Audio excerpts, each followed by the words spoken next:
Hello and welcome to another episode of Shuffling Notes where we discuss songs, albums, artists, and all things music. So, I'm your co host Prankit, And I'm your co-host Ravi.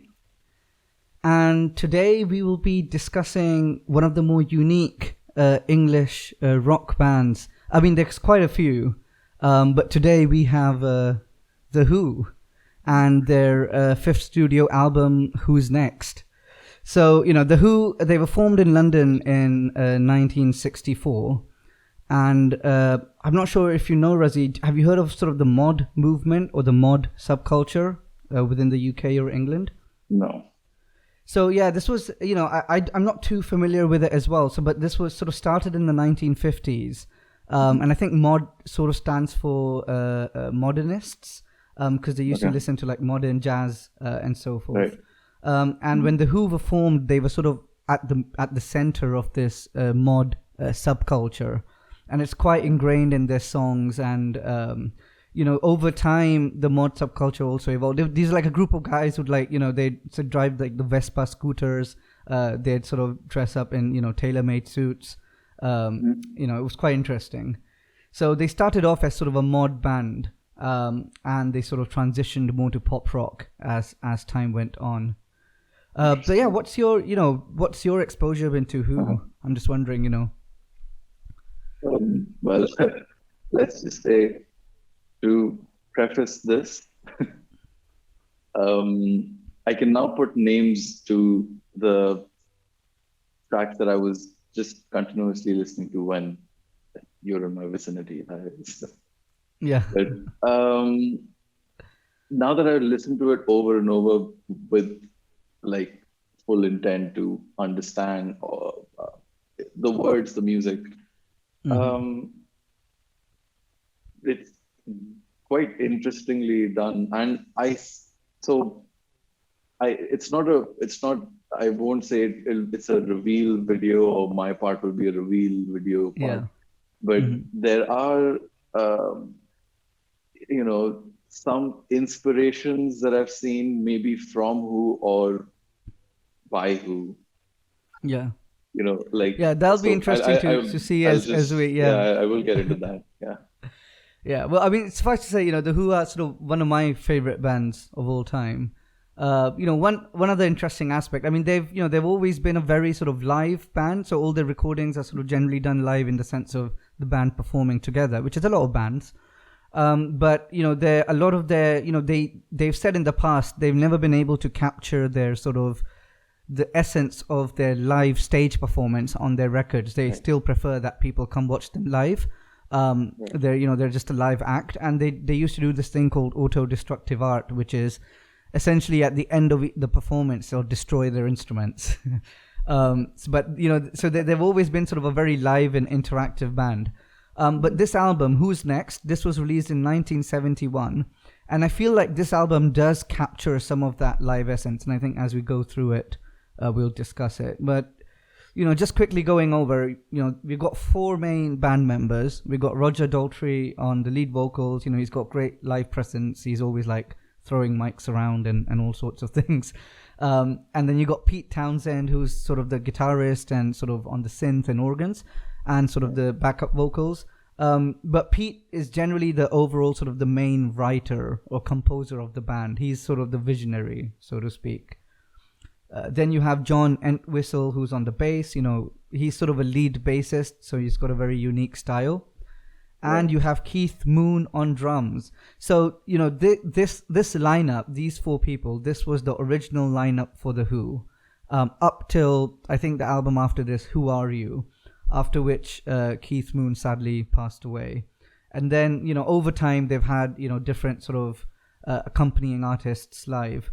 At the moment, it's mostly sort of Roger Daltrey and Pete Townsend. They still do sort of live events and performances.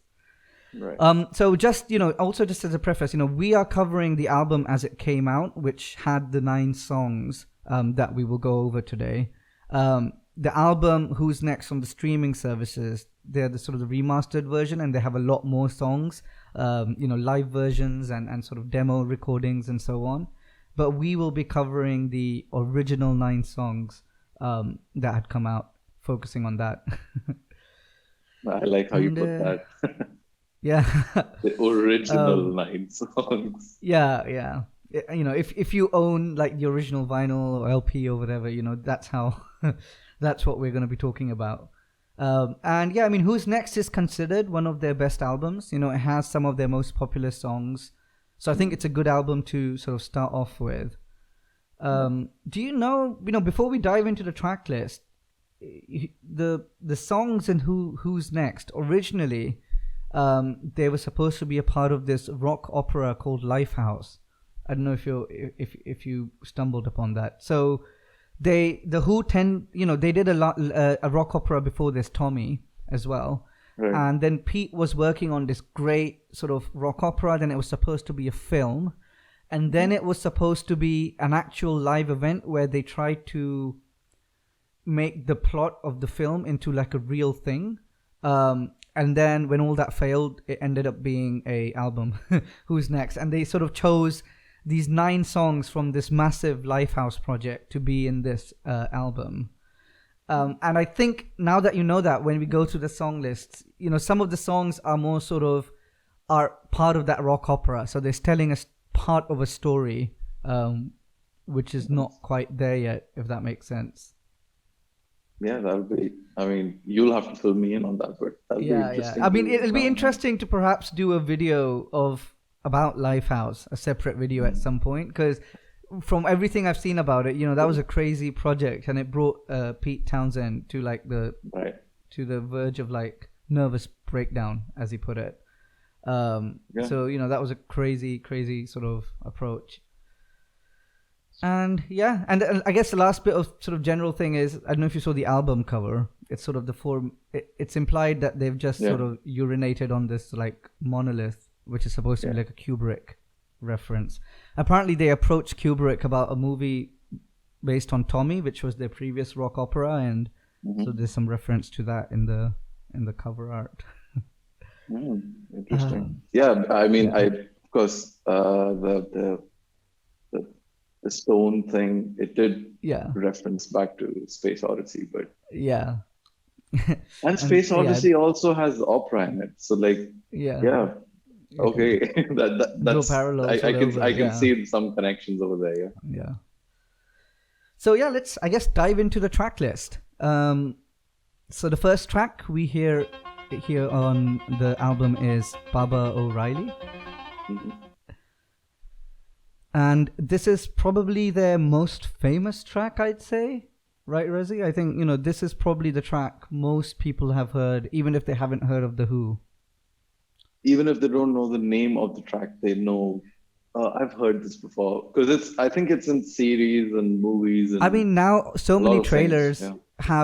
have you know, the Stranger Things season 3 trailer had like a version Yeah. of this That. song, Mhm. and I think Free Guy, is that also, I think, had the Baba O'Reilly track. Yeah, I mean, so the name of the track, you know, Baba O'Reilly, it refers to so the first part is Meher Baba. It was like a you know, Pete was very sort of going through like a spiritual phase, and he was a follower of Meher Baba's teaching. And then the second part, Riley, refers to Terry Riley, and you know, again, the synth sound that's used here, which is the organ running through a synth. It was inspired from Terry Riley's work, so that's why they titled it Baba O'Reilly. Yeah, I mean, what are your sort of general thoughts about this track? I could pick out, like, I've got this section mark, which is at around 320 mark, where there's a music interlude, and that's sort of throughout. I mean, the whole song is a little glitchy, I would say, or the feeling it invokes is kind of glitchy. While by this part, it's like a little comforting, but this 320, and I think it's a 10 to 20 second interlude, and after that you just, I mean, you sort of comforted into that zone, and then again you open your eyes and you're like, running by the end of it, because that's how the beat goes in the end. Like, Yeah. it's making you run to something or from something. Towards the end, especially when it starts with Yeah. the violin and it starts speeding up. That You know what it part, yeah. reminds me of is sort of like, I want to say, because it's not, I wouldn't say it's psychedelic, but it's almost like, like Sufi, or even like, like Jugalbandi in Indian music that you have. Especially that part with like where the violin is playing and you hear the drums and the organs, and then they start speeding up and speeding up and speeding up, and then there's almost like, Yeah. I'm using a lot of Indian There, terms yeah. here, like tihai, like they do it like 3 times, and you got the violin speeding up. And so I do wonder, that inspiration, that Meher Baba inspiration, I wonder if Pete was also like exposed to that type of, Indian music. Because, you wouldn't have a violin, Probably. you'd have sort of some other instrument in India, but, it sounds very similar to that type of setup. With like the track speeding up right towards the end, and then you have like the climax of the song. I think Yeah, I think that Indian references were there in a lot of these, even the Beatles. There was a whole Indian phase of like Western references music being influenced by more sort of South Asian music for a period. Yeah, I think the 60s to 80s kind of music. Yeah. Yeah. It definitely comes through here as well. And so this track, like I said, because this track was also part of the Lifehouse project. It's about the lyrics are supposed to be like a farmer singing a song before he begins like an exodus to London. Right. But the part where they mentioned the Teenage Wasteland, that wasn't originally part of the Baba O'Reilly track. That was a different song. And I think that part, Don't Cry, Don't Raise Your Eye, is actually sang by Pete rather than Roger. That's why it sounds a little different. But it refers to, because I do wonder like what do they mean by Teenage Wasteland. So what they refer to is in 1969 they had the Isle of Wight festival, and afterwards it was completely just garbage everywhere. Like when everyone had left, the whole thing was like a wasteland. And okay. so that's the Teenage Wasteland, sort of, I think originally that Pete was referring to. But yeah, I think lyrically we'll see in a lot of the tracks, because they were part of this rock opera. I don't know if they sort of, you can see they tell like a part of a story at some point, but we don't have the full picture. And yeah, I mean the synth used in this song, I think at the time it was considered very sort of revolutionary, because the synths back in the day, they were very difficult to use. And for this one, he had done a setup where it had an organ that ran through a synth that then did the output, and it was considered very unique, having this type of synth sound in a sort of a more of a rock song at the time. It is. I mean, it is unique. Yeah. I mean, I think that's why the song has aged quite well. Like specifically Baba O'Reilly, we still see it in trailers and stuff. It doesn't feel. It feels like a classic, but it doesn't feel old sounding. It still has a sort of a modern feeling. It's aged very well. True. But yeah, I think one of the best tracks on the album, I think, or the most sort of famous tracks on the album. Yeah. So yeah, is there anything else you want to add to Baba O'Reilly?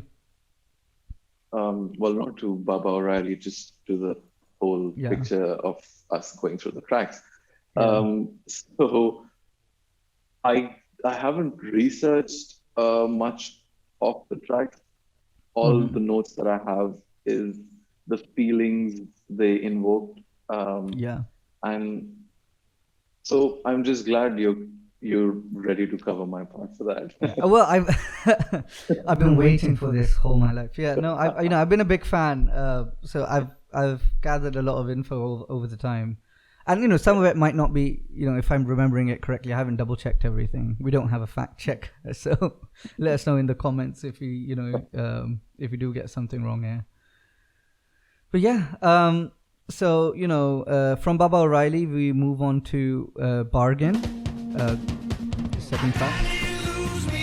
Now, this song, going again about the research, this is actually directly inspired by the teachings of Meher Baba. Like the first line, I'd gladly lose me to find you, is like comes from a phrase that was used by him. Okay. But I'd be interested to see, because if you know this and you listen to the song, you perhaps find more spiritual meaning to it. But I feel like otherwise it's very open to interpretation and sort of can be taken as a love song as well. I'd be curious to know what your feelings were. It was it was a really good rock song, is all I can say, because Yeah. it starts off with a kind of push you in kind of tone, while Yeah. you don't feel claustrophobic as well throughout the song. Mm-hmm. Because it's they expand in different areas, different points of time, and Yeah. um, there's a yes, there in this song is I begin my inspirations that I could see, or maybe I'm just wrong, but there's I got a feeling of space oddity in like with the acoustic guitar in the beginning, Yeah. like just for I think that's the 10-15 second bit. Yeah, it starts off with the acoustic guitar Yeah, and the beats, and then the rock I kicks got. in. I mean, I was listening to it very offhand, and Yeah. this it just was. I would just had to check again. Hang on, did I put Yeah. the right album? And then Yeah. it was okay. So hang on, that sounds like Space Oddity. So like, I got the connection from there. Yeah. I mean, That's quite again, an it's just a interesting take, yeah. glimpse that I was getting of different Yeah. for some more tracks. Maybe it's an original thought of Space Oddity. So I haven't fact checked which came before, which came after. Yeah. But that's it starts off with that Space Oddity kind of similar tone. So Yeah. you feel Before like Roger's singing sort of- comes in with like it just becomes Where like he's a inspirational part that's in the beginning that Space Oddity is about. Yeah. And then you just sort of get into the rock zone of it. Yeah, it just And kicks in. as you said, hard. like the good references, especially the first line being a quote and all of that. That's actually good references. Yeah. Yeah, and the part again in the song, there's a part where I sit looking round. I look at my face in the mirror. I know I'm worth nothing without you. That I think that also is sang by Pete, as opposed to Roger. So whenever they have like mellower parts of the song, sometimes Pete takes over, because I feel like their voices do complement each other quite well. But Pete has said this is like his favorite song of the album. And I don't know if you've noticed, so what this song does is, and this is something we'll see some other songs do as well, is it starts off with the guitar part, and then the sort of the rock element kicks in, and then it sort of transitions again to sort of a softer sound, you could say, where Pete is singing, and then it transitions back to rock. So it does this like back and forth, like the song has these segments, like a hard rock segment and then a softer segment and then a hard rock segment, which I think keeps the song sounding quite dynamic. It goes like all the guitars and everything slow down, and it goes more like piano based, and then the hard rock kicks in again, and then also the drumming changes as it goes through this transition, which I thought was quite interesting. And again, like Baba O'Riley, this song as well, the lyrical content of the song ends, and then it has like a long instrumental climax, so to speak. There's quite a bit of just instruments playing until the song finally ends, which I think gives it a good climax. But also, I can imagine, again, these songs feel like they're written to be performed live, because when you're performing live, you sometimes you just go on and on with the instruments, right? You finish the song, but you keep just jamming. And that's what a lot of these songs feel like, which is why I feel like they've captured. Yeah, most of the songs have this this music interlude just post the mid song part, Yeah, and it just goes on for quite a bit. Then they end it probably at the music interlude, or they end. They add the chorus back again, and that's where it ends. So that's parts there. I agree. Mm-hmm. Yeah, and then from Bargain we get onto the third song called Love Ain't For Keeping. This is the shortest song on the album, actually. And I think the only song which does not have any sort of synthesizer in the background, any type of like synthesizer music. Yeah, so I mean, I'm curious to know, what your thoughts were on this song as well. So you're just trying to push my story in the beginning so that you can like take your own break and Well, just yeah, keep on. I don't want to. I'm curious to know what you have thought about it before I tell you perhaps a bit more background on it, if that makes sense. 'Cause now that you've told me that it's mostly your sort of feelings, just Yeah. yeah, So this had very unusual lyrics in the sense of rhyming. hmm Like the way they were approaching the rhymes throughout the song. Um, just tell me a few lines from the beginning. Well, I can't remember line by line, but like the chorus goes around, alongside sort of lay down beside me, loving for keeping, like darling, Yeah. lay So down. well, the rhyme that they take, because Yeah, it's line by line. It's not one full line that they're yeah, singing. yeah, So that rhyming section that they're taking, or the rhyming hmm approach, is quite yeah. unusual, because otherwise, the last words or I last can see like like the syllables, babes are yeah, sleeping, loving for keep, like the alternate lines as yeah. well. Um, yeah, I see what you But mean. it goes in tune. It goes very much in tune with the kind of music they, Yeah. put into it. Well, And I'm curious to know yeah, what you think. Is there, because the actual meaning, like loving for keeping. What do you think that means, or is there anything that you think? what I could, just Yeah, understand is just that love isn't what is to be kept, or kept yeah, as in like love isn't something to be held on to. yeah. It's It's for something to sharing, let go. essentially. Yeah. Yeah. Oh, Yeah, because the first time gotcha. when I heard the song as well, it was a while back, um, Uh-huh. and I kind of got the feeling of the song. There was like I felt like a romantic element to it, and it kind of felt like a more peaceful song. Um, but yeah, it took me a bit to get my head around the loving for keeping line. Mhm. Um, like what exactly is meant by it. It took me a few listens. But yeah, I mean, this is a more sort of, I want to say it's almost like country sounding song with like the acoustic guitars. Yeah, but Because I think it's in the mostly beginning like, of the song, yeah, it's so there's a song called "Sweet Nothing" by Velvet Underground, yeah, yeah, and I think I did send you one short yeah, clip of that. hmm Yeah. So God, again, I see some sort of parallels being drawn, but yeah, yeah, I mean, both of them are very different songs for yeah. very different purpose.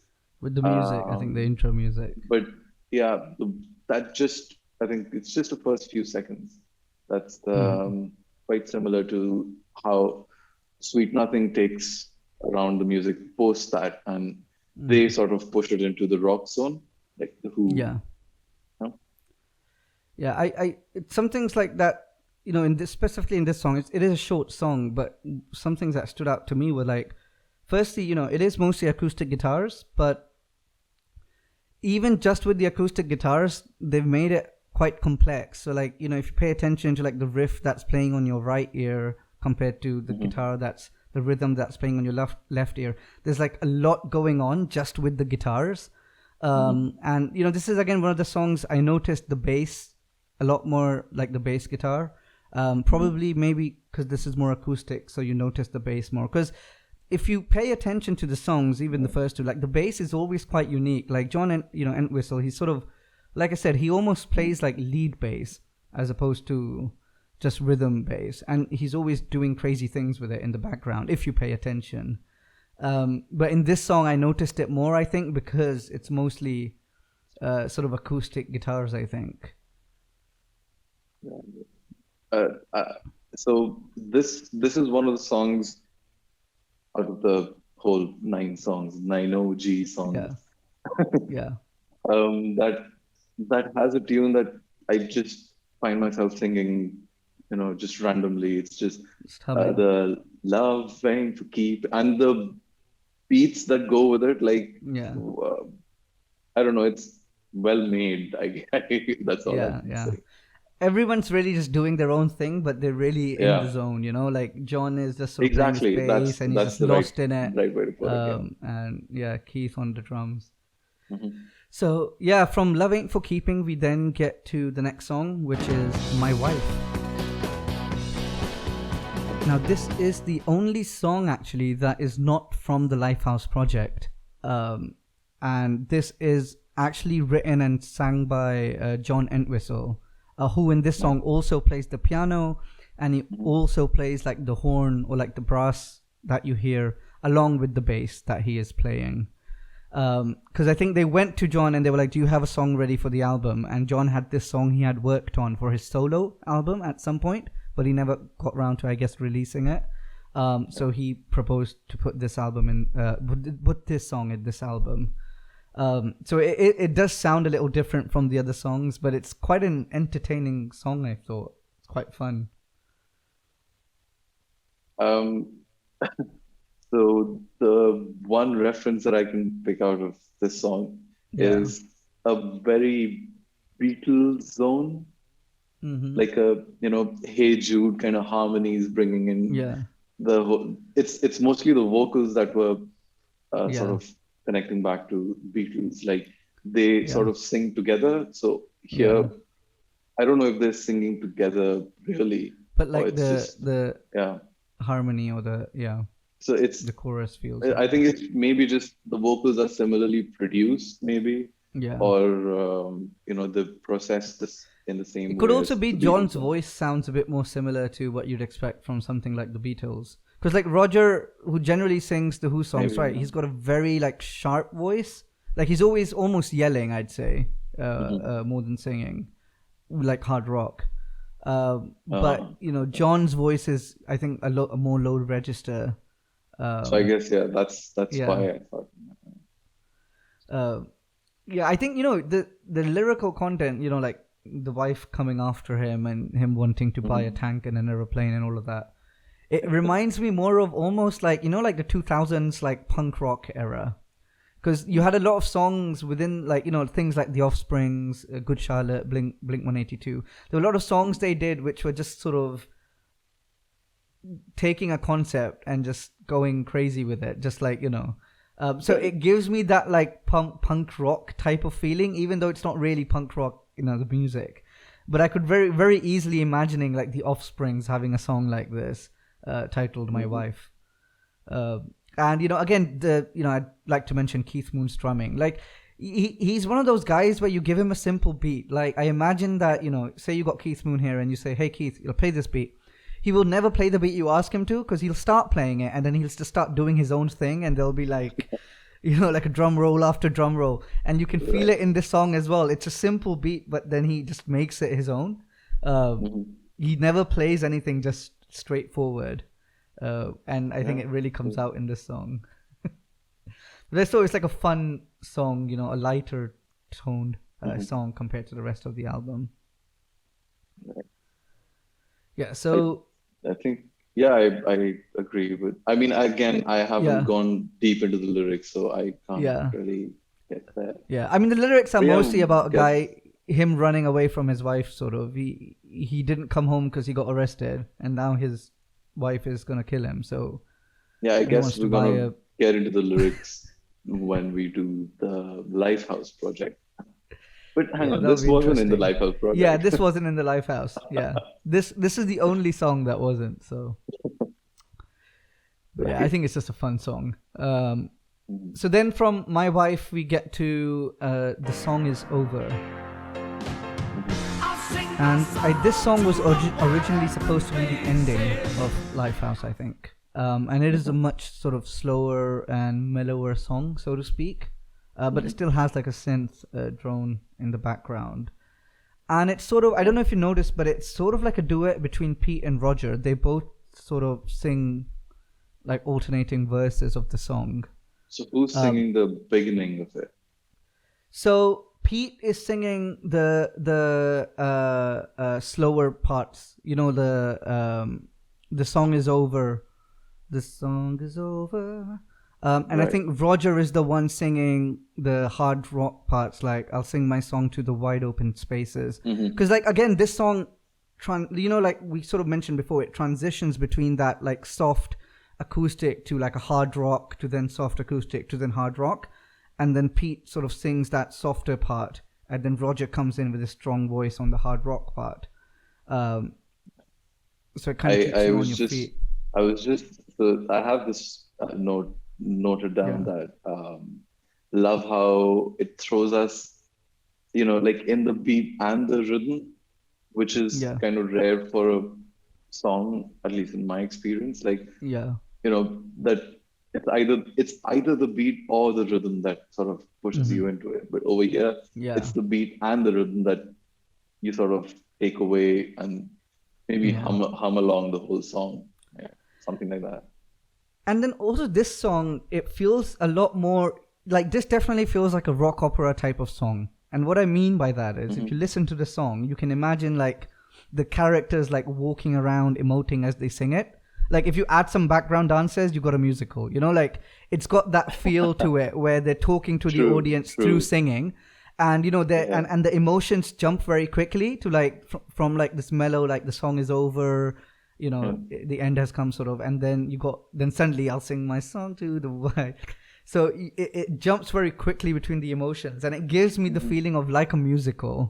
Like I can definitely see this being performed as like a rock opera slash like a live performance, you know, musical sort of thing, Yeah, um, I mean, very with the two honestly, I could different see a very parts. John Denver song in it. The song is Yeah, yeah, Yeah, over. there's a full John Denver feeling into the song, at yeah, least in the beginning of it. yeah, definitely. And I think you know the lyrical content as well. You know, it feels sort of about because you know, now that I sort of know that it was supposed to be towards the end of the Lifehouse film rock opera, Hmm. um, you know, the song does feel like it's about endings, but like also like new beginnings. Because like I think the part Right. that Pete sings is sort of like ending. You know, like this chapter is ending, it's over, and then the part that Yeah. Roger sings, it feels like, but I've got a new chapter to start. It's sort of it's like that in between feeling you can have, you know, when you're sort of you're in a transition in your life, you know, moving Yeah. from a job to a new job or changing schools or whatever it might be. It sort of feels like that you know, bittersweet feeling of an ending, but you're excited about the new beginning, which is what Roger I think embodies with his voice. But yeah, an interesting sort of duet Mhm. between the two. Yeah. And Yeah. then Now that from I know this, it's a yeah, duet, it's quite it. I will give it another listen because yeah, otherwise I was just getting confused. Hang on, is this the same guy or not? But yeah, I mean, I was enjoying the music yeah, because, as I said, like, the rhythm and the beat throws you into it. yeah. But yeah, I will try to demarcate the Have rock that in and mind. the, Yeah. the Yeah, it's very rhythmic subtle, parts of but you know, Pete's done that. I think even before in songs, like before this album, but it's very evident in this album because a lot of the songs have it that like Right. alternating between that rock, hard rock, and then more softer piano verses, keeping it dynamic. And I yeah, so think then we move. Yeah, we see that later on in Behind Blue Eyes as well, yeah. So even like in this next song that we have, "Getting in getting to. Tune," you know, this is another sort of relatively speaking sort of lighter song, but it does Yeah. have that alternating sort of between, you know, that soft piano to more rock verses. This is all Roger singing, but Roger sings the two parts slightly differently.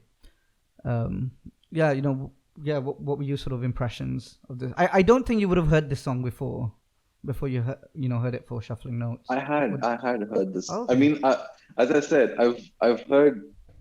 I think I heard all of these songs before Yeah, because you know who. yeah, But yeah. yeah, this song is like it's got a a predictable tune cause you flow into it. Yeah. So you can sort of see how the stream is going. So Yeah. you can sort of take yourself with it. And, Yeah. um, um, it sort of, by the end, it gets into a lot of everyone sing with me kind of song. Yeah. Like, Yeah. everyone sort of singing Mhm. together, maybe, or something like that. Yeah. So yeah, that's just, and I love the tune of Getting in Tune. Yeah, yeah. So I don't know if you paid attention to the lyrics, but it feels like because it's sort of about running out of things to say in a song. Uh, he starts it off. I'm singing this note because it fits in well with the chords I'm playing. I can't pretend Hmm. there's any meaning here or in the things I'm saying. And it so I like to say it's sort of like existential writer's block because it's like as an artist you're having like a writer's block. You don't know what to write and you write a song about that as you get all For sure. existential, like what is the meaning of a song. So it's kind of about music losing its meaning. And I did wonder when I heard it how much of it could also be relevant to like what the Who as a band were going through, because you become mainstream and you still have to Right. keep producing songs, and then obviously there's a type of sound that your audience comes to expect of you. And and you see it with a lot of mainstream artists, or bands. They start off writing their own songs and then they get like shadow writers, or they'll get other writers to write songs, and they will just restrict themselves to performing them, just because they've run out of things to say. And I feel like it embodies that a little bit. And I did see like Pete has said that this song sort of reflects his struggle between like his sort of search for spiritual development and then his like persona as a rock star, which is also there. But yeah, I just it's an interesting song. It has that shift between like a softer mellower part to a hard rock part, like getting in tune, right on you. And it has that like dynamic shift. Yeah, I really enjoy that. Right. Yeah. Yeah. Mhm. But yeah, and again, like I don't know if you noticed right at the beginning, there's like this sick bass riff that again catches my attention right at the beginning.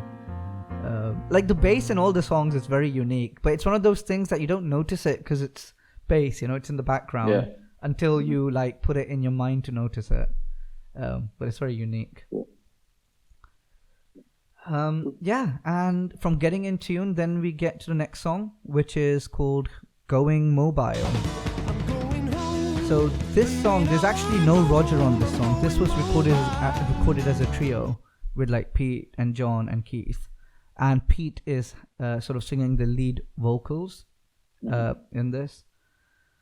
And yeah, I mean, like it's kind of fun. It's sort of about traveling, living in like a camper van, constantly traveling. So again, Basically I'd say going it's sort mobile. of yeah, it's sort of a lighter, more fun track. I wonder what your sort of impressions were. No, I don't have any special notes on it, but Yeah, there is a Hindi song which just reminded me of. interesting. Yeah, But I couldn't think of it, and I guess I'll yeah, get to it whenever I come back of across your that head Hindi somewhere. song.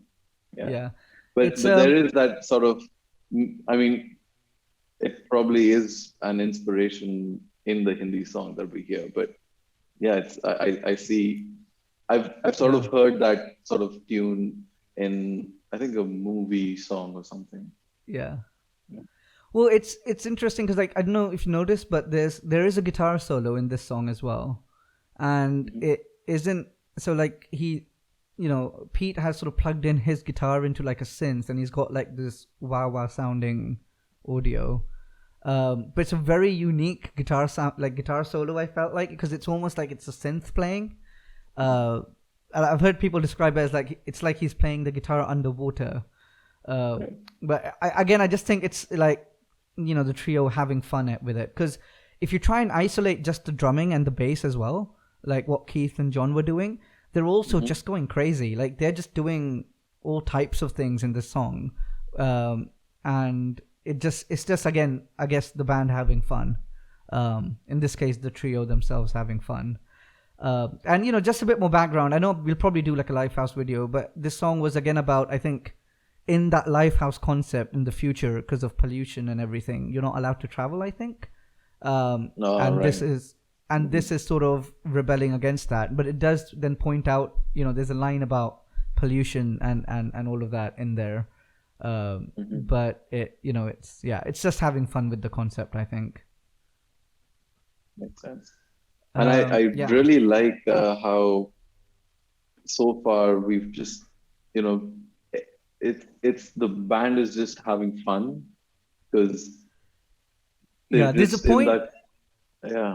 Yeah, I think it's very much, and I'll get to this a little bit in this when we sort of conclude this video. But like the Who, they were never a very unified band. There was always a lot of conflict within the band. A lot of it was public as well.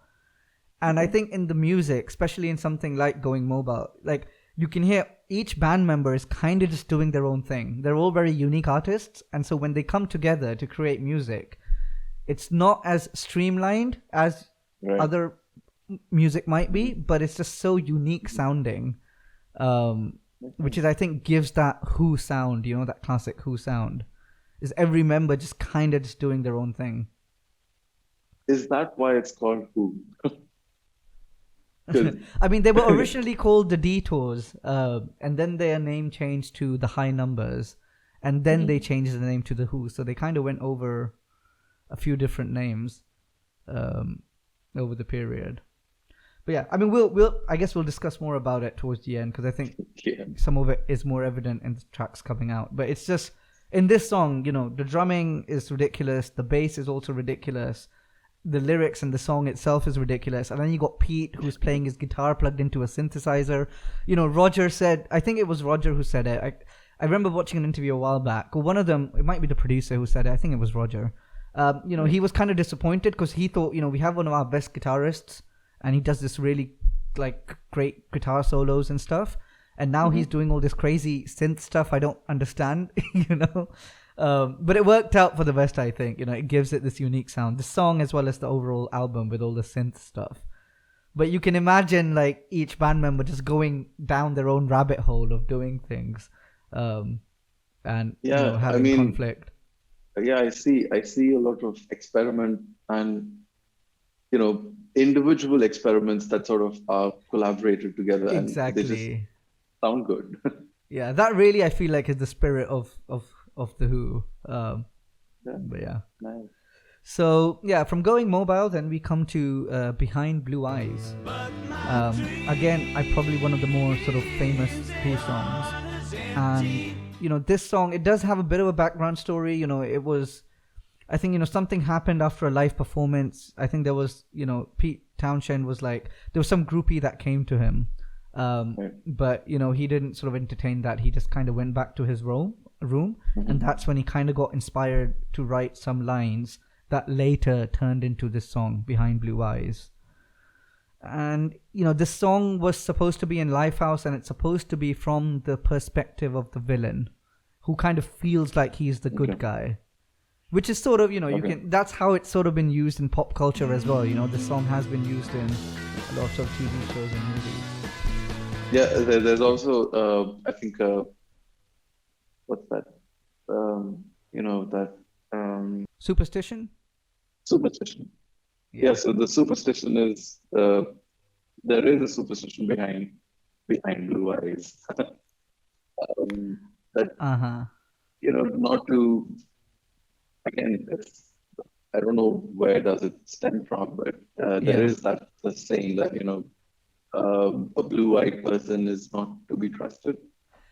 I've heard that as well. I think specifically, I don't know how prominent it is here in the West, but I've definitely heard that in India and so forth, like this saying of blue eyes. And actually, that's a very good parallel you've drawn here with the Behind Blue Eyes part. Well, it's Behind Blue Eyes. Yeah. That's quite cool. And it's definitely, you've got that feeling of, it's, you can relate to it without even thinking about a villain or a hero. I mean, like, we've all done things that, choices in life that we know it's the right choice, but you can't help Mhm. feeling like the jerk in the situation just because how things played out. And I think the song really kind of captures that type of feeling. But I do want to point out, I think Roger and Pete, they both really identify with this song, but they identify quite differently. So, Mhm. Roger, the main singer, he's always been the person when he was young who'd get into fights. Like, for him, the way to resolve things was to punch the other guy. Like, that's how things were for him, and growing up. So he kind of identifies it as like holding back that anger and rage, holding back that violence, when my fist clench, crack it open, and so forth. Mhm. But Pete has a different way. Like, he's also performed this song solo, like singing it live, Pete. And I think he's released a version of it with him singing later on in one of the albums as well. And I think his interpretation has to do more with love.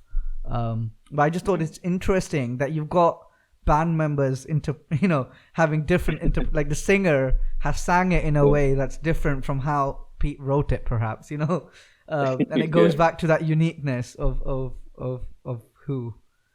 Of Who. But yeah, I mean, Roger's voice really shines in this song. Again, it starts off more acoustic, stripped down before then the rock section kicks in. Mhm. And I don't know if you noticed, there's like halfway through, like there's this guitar riff, when that rock section has kicked in, and it's the same rhythm, it's the same sort of sound that's used in the bridge of the next song, Won't Get Fooled Again. I don't know if you noticed that. There's like that. It's only there for like a couple of bars. But I just thought, again, it Yeah, shows that these songs belonged on that Lifehouse project, Yeah, and again, this is a song that could be in like a musical. You can imagine like the lead, or like I guess the antagonist, walking on the cliffs and singing this song, looking into the sun.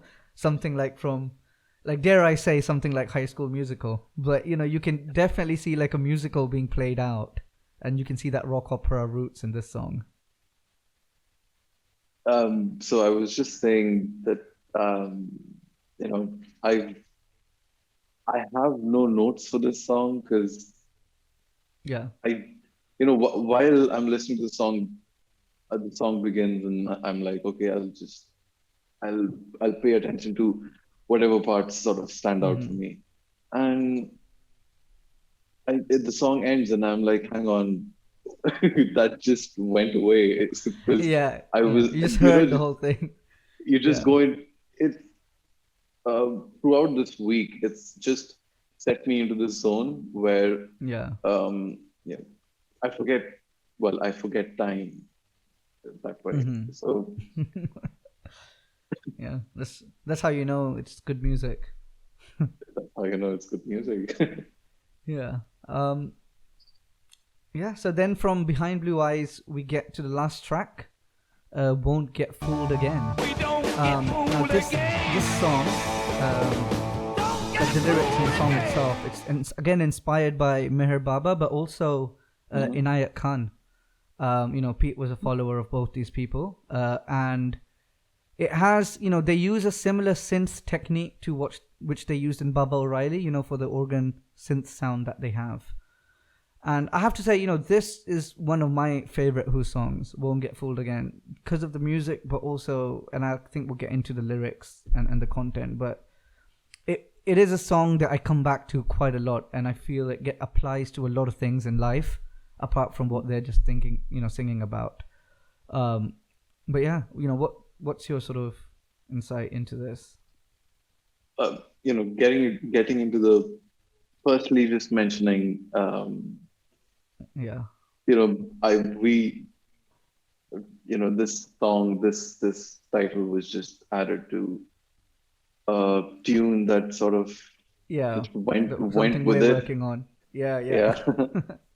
And A little something. Yeah. besides that, in the lyrics, I like how they play with, like, there's a God and music conundrum, Mm-hmm. because he sings with, I pick up my guitar and play just like yesterday, and then I get on my knees and pray. Yeah. So Yeah.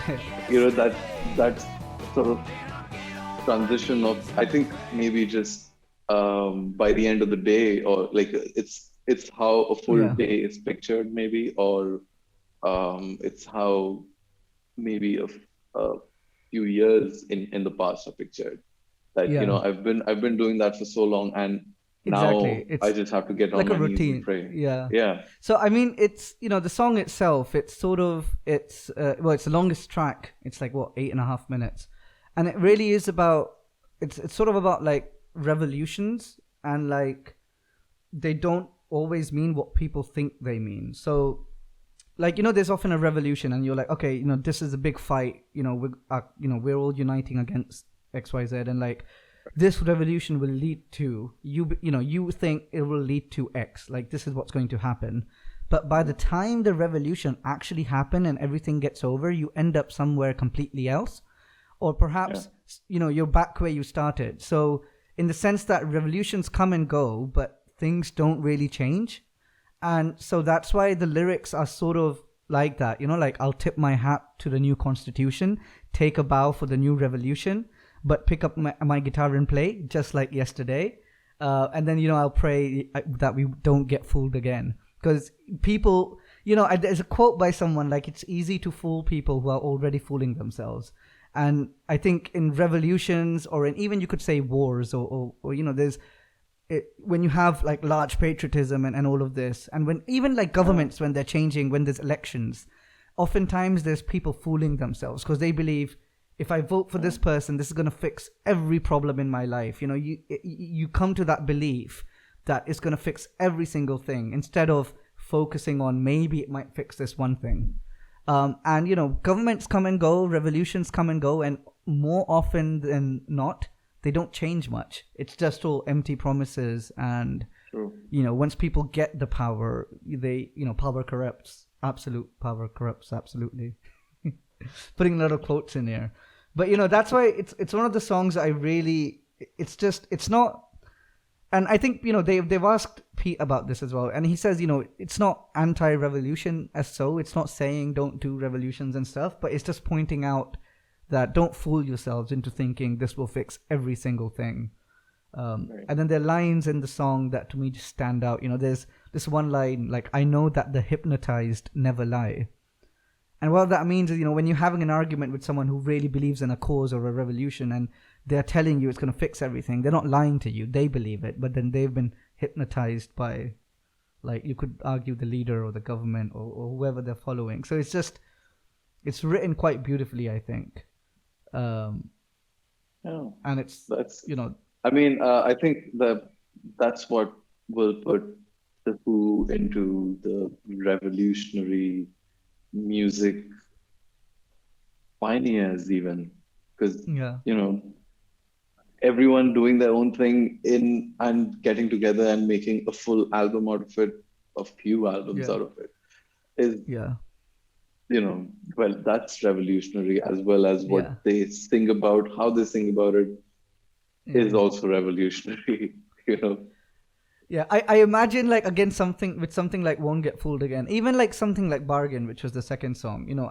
Pete's like writing these really deep thoughts and lyrics, and I can imagine the rest of the band just coming in and just doing like a rock song. Like for them it's like, oh yeah, this is good. But Pete's like getting all existential and even with the music, with like the synth and even the synth in this, you got that organ and synth sound.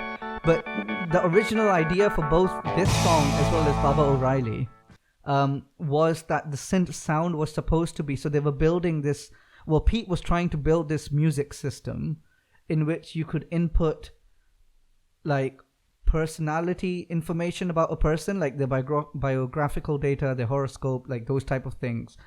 And then that machine would generate some sort of music or sound that encompasses that person's personality. It was some crazy idea. So it went from the plot of Lifehouse to Pete wanting to actually do it in real life. He was like, rather than writing a movie or rock opera about it, why don't we actually create it? And then I think, they hit a lot of roadblocks. And so in the end, he ended up just using the organ and the synth setup to create those type of sounds. But it was supposed to be originally like this crazy electronic futuristic system that sort of writes music or produces chords and notes based on personal data that's been inputted to it. So it was this crazy idea. And it comes through in the music, you know. Again, with Won't Get Fooled Again, you've got this diversity of the rock and the synth and the organ and all these different things coming together. And yeah, and it kind of just keeps going on and on towards the end again. The lyrics sort of end and the music keeps going. And then they just say like two lines, you know, meet the new boss, same as the old boss, which again goes back to that, you know, revolutions apart. So I'm going to ask you, since you've clearly, or you will always clearly just go really deep into this. Is there a full-fledged theme, as you said, like there's a story that's running through it. So what's the target that they're reaching for? So do you mean like in terms of Lifehouse? The what's the sort of... Probably, yeah. You know, just these 9 songs, these 9 OG songs. Yeah, I mean, yeah, so just backing up a little. So the previous rock opera, Tommy, was about a guy who's deaf, dumb, and blind, but he's really good at playing pinball. And then this, you know, that's oversimplifying a little bit, but I always find that funny that he's so good at, he's the pinball wizard. You know, we got to do Tommy at some point as well. We'll have to do it in parts because it's like a really big rock opera. And there's a film as well. But yeah, anyways, so this Lifehouse project and these 9 songs, I think, together, you know, they're really about, I think, you know, Pete has said it in his own words, I think, that he kind of wanted to write, and it was again about someone being almost like deaf, dumb, and blind from the world. But then the way they approached it is this whole concept is set in the future where everyone is like plugged into like the mainframe, like a VR sort of system, and you have to wear these suits to like travel around. That's why I remember going mobile is like rebelling because you're traveling. And so in a way, all your experiences are through this virtual reality, and so you're deaf, dumb, blind to the real world. And I think that's what the songs encompass. And then when you come to Won't Get Fooled Again, you know, that was again near the climax of the song, where I think, you know, the government, there's some sort of war going on in that story as well. And in the end, they end up doing this live, you know, in that Lifehouse story, there's a live performance of sorts where these people go and attend, and everyone listening, it's almost like the rapture. They kind of ascend because they use this, again, electronic system to create this, I think it's called the universal code or whatever, that like, you know, there's like a spiritual ending to it. And I think a lot of these songs sort of encompass that. So I think Won't Get Fooled Again, structurally, I think in Lifehouse, I think that went right before the song is over. So I think Won't Get Fooled Again was like the big climax, and then everything gets over. And then perhaps we had that song, you know, The Song Is Over, which is like about endings and new beginnings. But I'm not entirely sure. You know, perhaps I'll look into it before we do a Lifehouse video. But so the songs on the 9 tracks that we have here, I feel like they kind of embody parts of that. You know, Won't Get Fooled Again. Again, it's about... Just to add, we've already done a Lifehouse video. This will be the Who Lifehouse video. But yeah, that's true. We've already done Lifehouse video. But yeah, I think, you know, so a lot of the songs, you know, there's spiritual soul seeking, like Bargain, you know, Baba O'Reilly, and, you know, again, Getting in Tune, The Song Is Over. Again, there's, I would say, it's like soul searching. And Behind Blue Eyes also has, you know, elements of that, like Am I the Bad Guy, questioning it. And I think Won't Get Fooled Again is such a fitting climax to all of these songs. I agree. You go through that spiritual soul searching, but you're not fooling yourself with anything. You know, you're still in touch with reality. You know, pick up my guitar and play just like yesterday. And you can even take it in a spiritual sense. You know, sometimes people go on like, you know, meditation retreats and you know, these travels, and when they come back, they're like, oh, I'm enlightened now, whatever that means. And you know, for a week or 2 weeks or for a month, they'll be like, I'm enlightened now. But slowly they start falling back into like, you know, the same. So it's kind of like about being aware of that spiritual side, but you're not fooling yourself. Just to reference, you know, Welcome to the Machine by Pink Floyd. Yeah. It's just the same thing. Like Yeah. welcome to the machine. This is what it is. Yeah, essentially, right. So it's and like I said, the lyrics and everything, I really find it written so well. Going back to "Won't Get Fooled Again," Mhm. like the men who spurred us on sit in judgment of all wrong. They decide, and the shotgun sings the song. And it's like all the Mhm. generals and leaders making the decisions behind the scenes, and Right. people getting caught up in like this is again not it's like they've said it, not saying anything against people in the military or in the army or anything, but this is just sort of like a take or a perspective on that, a slightly different Yeah. perspective of not getting fooled again. um and yeah, I mean it's got that full sending and it starts back up again with the music. I think it's a great climax. So yeah, I guess just summarizing Mm. the album again, which we sort of did already, I would say this is the Who at their peak. That doesn't mean it's necessarily the best album, but I feel like each separate individual, when they were recording this album, Right. were at their peak of experimenting with music, at being, cocky, having an ego, but Yeah. just doing it, just going with it and being allowed to do it. And I think it kind of shows. Yeah, it's funny because so there's this. I mean, this exact sort of setup is Yeah. there in Pink Floyd's. I don't know how you pronounce it. It's Umaguma, or Amaguma, however you pronounce it. Yeah. So there's this album which is the least liked by the band Pink Floyd, Mhm. because in that one album everyone's doing their own thing. Like Yeah. there are a few sections of the song which are Yeah. by David Gilmour. Then there's the Yeah. drummer. There's like Mhm. different sections are a one of the members' sort of perceptions of Yeah. the music. So that is Mhm. what they don't like. While here we see And it everything shows just like going in Pink Floyd place. songs generally, like everything like blends in perfectly. Yeah. Each sound is like carefully chosen, even though it's experimental.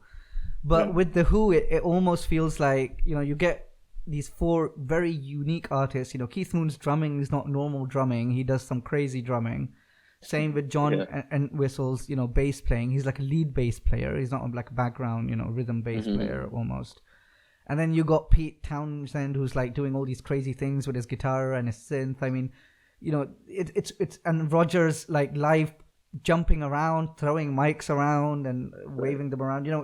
It's this crazy combination. And then at the end, all of them, imagine like they're like smashing up their instruments. Yeah. They're smashing the guitar against the drum while playing. So it's just this very crazy, destructive combination because they destroyed their instruments at the end. That ends up creating this, almost like genre bending music of like synth with rock with, all these different sounds. It's almost, it's very like genre bending.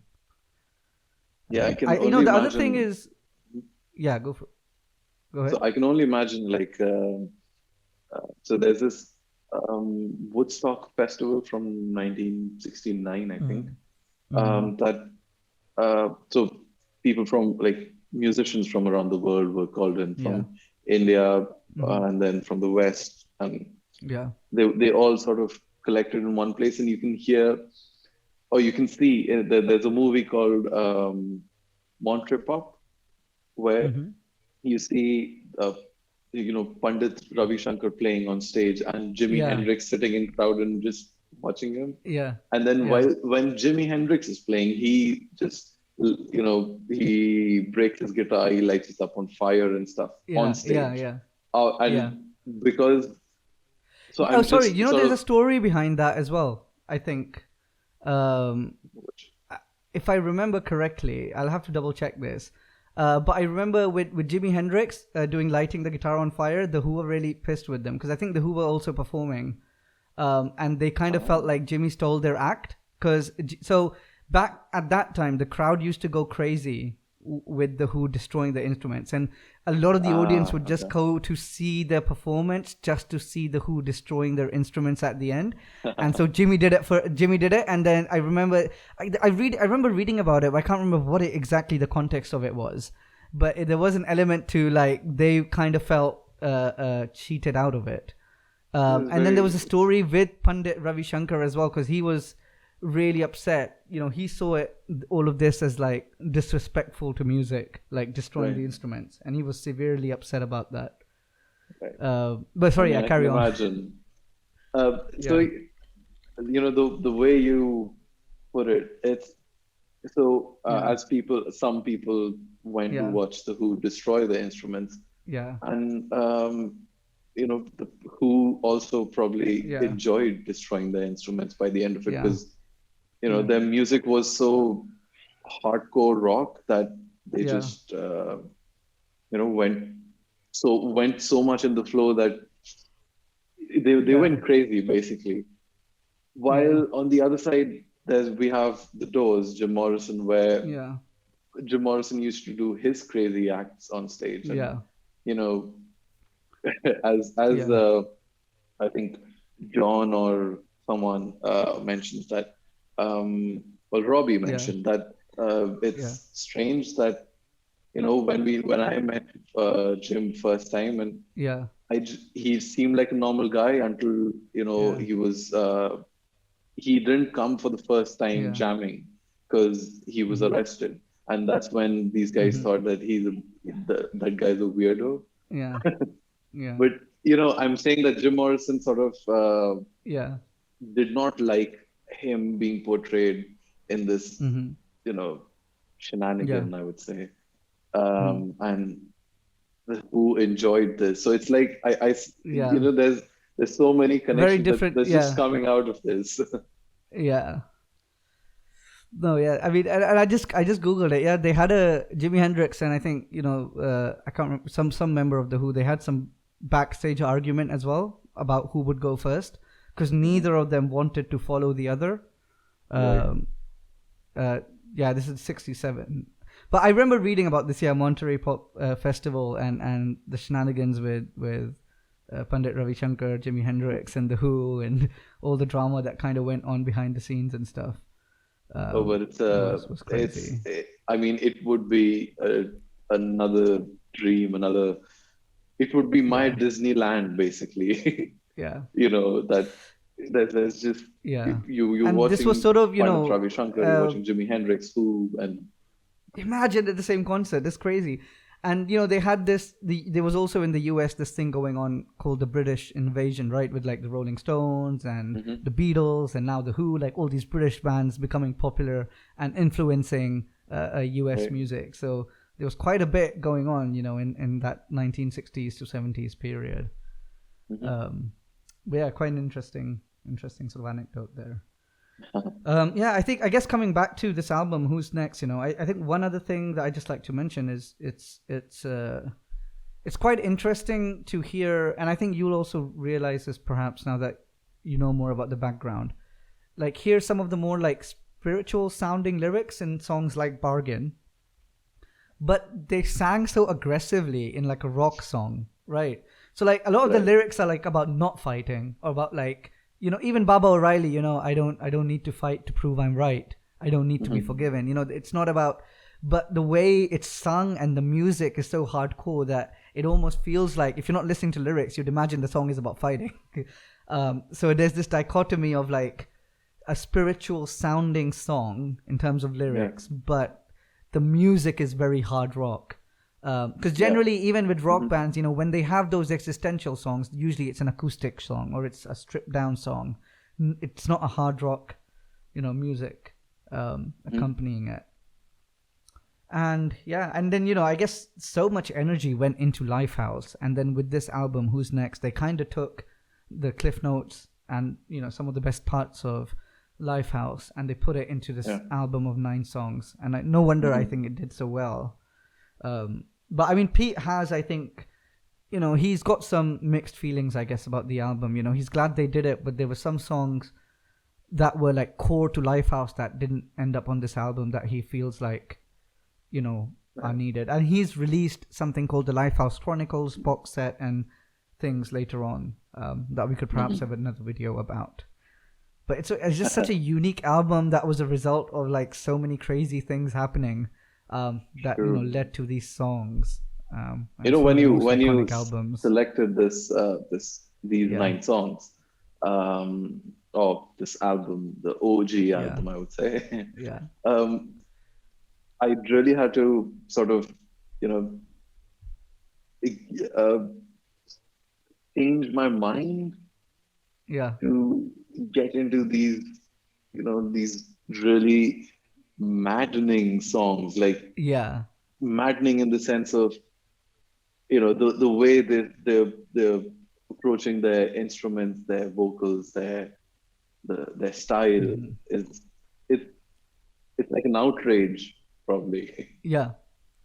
Yeah, I'll send you. They've uploaded some of their older live performances, and I'll send you some of the links. Like it is, you can see, as crazy as their music sounds, their live presence is just as crazy, if not crazier, of them like jumping around and even when I went to see the Who a couple of years back, and it was mostly just Roger and Pete playing together, and they're old people now. They still have that energy when they're live, and that you still see them like feeling, they're sort of jumping around, and Pete does this like he's got this trademark like guitar playing style where he just like takes his hand all the way around. So they still have that energy to them, which I think is like the core of who they are, and it really comes through especially in the songs in this album. Even Baba O'Reilly towards the end, where this like they're speeding up the beats, and like the music keeps going crazy and crazier. And towards the end of Won't Get Fooled Again as well, they got that long musical interlude towards the end, we're just playing the music and going on and on. It really captures that live essence a little bit, I think. Just want to add, since we're now sort of concluding it, it's the way we've sort of drawn or seen inspirations here and there, or maybe adaptations, or maybe original work itself. I like, so what you're explaining, how they're at this age and they're doing what they're doing as if they were like in their 20s, 30s. And, it's just because they love music. Yeah. And guess who else loves music? The whole reason for the channel's existence. So just drawing inspirations, I guess. I mean, it's I've especially this is true with the Who, like the way that each band member performs. Like it's very akin to like, because even before I hadn't heard the Who when I was younger. I've only heard them over the recent years, the past probably 4 or 5 years. I've been exposed to their music more, and I've been listening to them more intently. But it's just the way that they have the drumming, the bass, all these things is very similar to like how I always approached music and instruments, where like we had in school, like when there was that band, sort of a band, with some of the friends, which you remember, and then we had one of the drummers. Like the main reason we had that drummer was because he would never play what we told him to play. He would like, you tell him a beat, like this is the beat, or you play the song for him if he hasn't heard it. Oh, that's the song we're doing. He'll listen to it once, and he'll come up with something completely ridiculous that just sounds amazing. And I almost feel like, that's almost like what a lot of the drumming in here sounds. It's like they take a beat, what a standard drum beat would be or rhythm would be, and he just turns it upside down. And same way that, the bass is played, and the same way the guitar and the synth is played. It's very non-traditional, it's very sort of unique approach to how they want to make it sound. Yeah, and I guess that's how the music also. That's how any music also rolls. It's once you get one of the instruments in place, and that's sort of playing the tune that you want the song to. It's sounding good. So the rest of the instruments just fall into place. It's also. Well, you play Good off to each have other, a right? You have that so it's, chemistry as a band, and you can play so it's off each good to other. have So a like, few crazy people just, get crazy. exactly, yeah. So I mean, I think we could just go on and on, especially Yeah. me. I could just go on and on about Who. So I think we've got most of our sort of thoughts out. Is there any sort of Yeah. final thoughts you want to sort of add to conclude, or? Um, no, not really. I mean, we've sort of covered all the Yeah, uh, craziness that we could. yeah, yeah. Yeah, I look forward to doing sort of more, I think more of the Who albums, and one of the main reasons I selected this album was I was initially going to choose My Generation, which is like one of the first albums. Mhm. Because, between that, they've mostly released like singles and compilations and things. And then the actual albums like Tommy and then Quadrophenia and so on, they're Right. like very big rock operas. So we'd have to do them in parts. There's no way to do all the songs in one video. Right. So I thought Who's Next was like a really great first video on the Who. It really captures their essence, and then we can dive deeper in future videos, in looking into their sort of rock operas and other songs. So Well, yeah, I think that's about it, guys. Thanks for tuning in, and we will see you again next week with another video. Cheers. see you.